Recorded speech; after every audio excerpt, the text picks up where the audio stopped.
Kasian banget sih guys, karena istilahnya udah jatuh terus ketimpa tangga lagi. Emangnya enak apa ya hidup kayak begitu? Imam itu membawa hosti yang salah. Halo teman-teman semua, welcome back to Rock, Riwayat Orang Kudus edisi 1 November.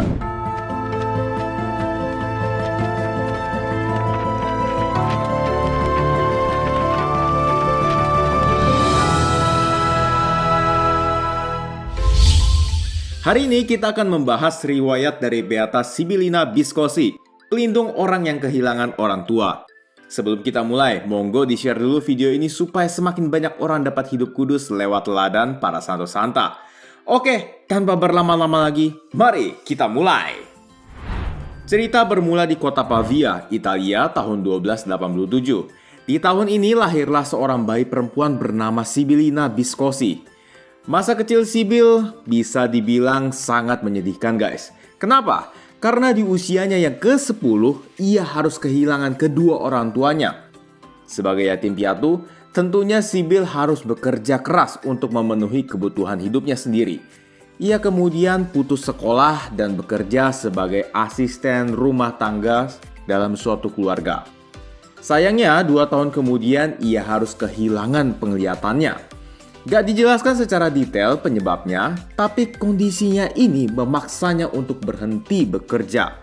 Ini kasian banget sih guys, karena istilahnya udah jatuh terus ketimpa tangga lagi. Tapi puji Tuhannya, suster-suster Dominikan di daerah itu merasa berbelas kasih kepadanya dan mengadopsinya di dalam biara. Selama beberapa waktu tinggal dan merasakan sedikit kehidupan membiara, ia merasa terpanggil untuk ikut berdoa bersama suster-suster Dominikan. Ia kemudian diterima di dalam biara itu lebih karena mereka kasihan kepadanya. Namun, cara hidup Sibyl di biara sangat mengejutkan guys. Ia dengan cepat belajar dan menghafalkan doa-doa di dalam biara, termasuk juga doa ofisi. Ia tekun berdoa dengan perantaraan Santo Dominikus, sang pendiri ordo. Dalam doa-doanya ini, ia juga menyelipkan pengharapan yang besar supaya ia dapat melihat kembali. Dengan penglihatannya yang pulih, ia berharap ia bisa lebih banyak membantu pekerjaan suster-suster kerabatnya guys. Penantiannya ini memuncak di hari pesta Santo Dominikus, tanggal 8 Agustus. Ia berpikir penglihatannya akan pulih.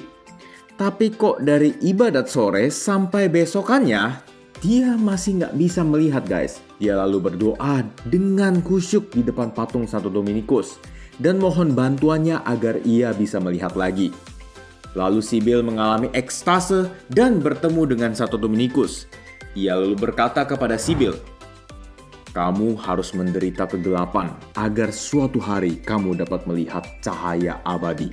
Dan sejak peristiwa itu, Sibyl memutuskan untuk menjadi seorang suster di umurnya yang masih sangat muda, yaitu 15 tahun. Kalau kita lihat mungkin ada suster-suster yang berkarya di sekolah, ada juga yang di rumah retret, atau juga di rumah sakit. Nah, suster Sibyl justru menjadi seorang pertapa kontemplatif guys. Ya, sama-sama mengucapkan 3 kaul hidup membiara, kaul kemiskinan, kaul kemurnian, dan kaul ketaatan. Tapi bedanya, dia hanya tinggal di biara dan menghabiskan sepanjang waktunya dalam doa dan meditasi. Mungkin dalam sehari bisa dibilang ada 7 kali doa wajib yang ia jalankan guys. Emangnya enak apa ya hidup kayak begitu?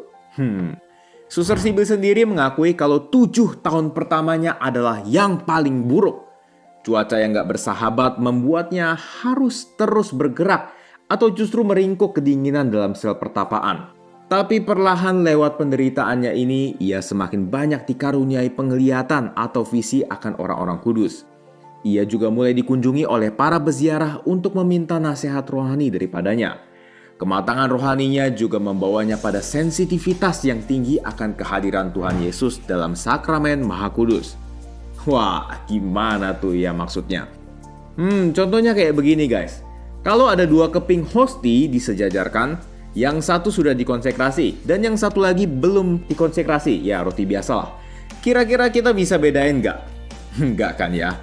Nah, suster Sibyl bisa merasakan sungguh-sungguh kehadiran Tuhan dalam hosti guys. Salah satu contohnya adalah ketika seseorang yang membawa viatikum atau komuni untuk orang sakit lewat dari jendela kamarnya. dia bisa merasakan kalau imam itu membawa hosti yang salah karena dia nggak merasakan kehadiran Tuhan di dalam hosti itu. Mungkin imam ini setengah percaya ya sama dia, tapi akhirnya ia kembali dan menyelidiki apakah perkataan dari Suster Sibyl ini benar atau enggak sih. Dan ternyata imam ini sadar kalau dia membawa hosti dari wadah yang salah, guys. Gila, hebat ya. Suster Sibyl hidup sebagai seorang pertapa selama kurang lebih 65 tahun. Ia lalu meninggal dunia tanggal 19 Maret 1367 dan jasadnya tetap utuh saat dibeatifikasi oleh Paus Pius ke-9 di tahun 1854. Teman-teman sekalian, ada hal menarik nih yang bisa kita contoh dari Beata Sibylina Biscosi, yaitu ketika doanya tak dikabulkan Tuhan. Tentu nggak salah untuk berdoa memohon kesembuhan kepada Tuhan, guys. Tapi sikap menerima kehendak Tuhan atas diri kita yang patut kita teladani darinya. Ia berharap dengan sangat akan kesembuhan matanya. Tapi ternyata Tuhan mempunyai kehendak lain. Kalau kita membayangkan ada di posisinya, kira-kira apa yang akan kita lakukan, guys? Mungkin kecewa, sebel, atau ngomel? Tuh, udah jadi yatim piatu, miskin, buta. Doa gak dikabul-kabulin lagi. Ntar gimana gue meritnya ya? Ntar gimana gue makan? Ntar gimana gue ini? Ntar gimana gue itu? Namun beliau setelah tahu kehendak Tuhan yang sebenarnya, mulai berpasrah pada penyelenggaraan ilahi atas dirinya. Ia mempercayakan seluruh kehidupannya kepada pemeliharaan Tuhan, guys. Dan inilah teladan iman yang patut kita contoh. Karena iman yang benar adalah iman yang mampu memuji Tuhan dalam segala hal. Tuhan yang memberi dan Tuhan yang mengambil. Terpujilah nama Tuhan. Oke guys, itulah kisah hidup dari Beata Sibylina Biscosi. Semoga bermanfaat ya untuk kita semua. Terima kasih sudah menonton dan sampai jumpa di Rock edisi selanjutnya. Do svidaniya.